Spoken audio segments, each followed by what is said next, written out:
বিশ্রাম নেন।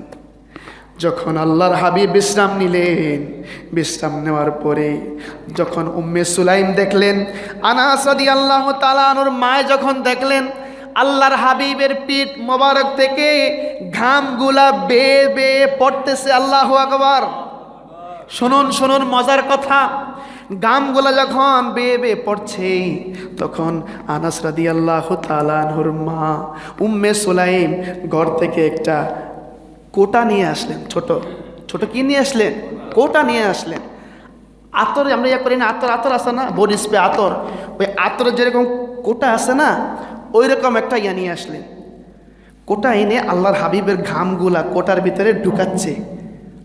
আমাদের নবী কয়, রে উম্মে সুলাইম তুমি এটা কি করতেছো? উম্মে সুলাইমকে, ইয়া রাসূলুল্লাহ, ইয়া হাবিবাল্লাহ, আমি দুনিয়াতে অনেক বডি স্প্রে ব্যবহার করেছি, দুনিয়াতে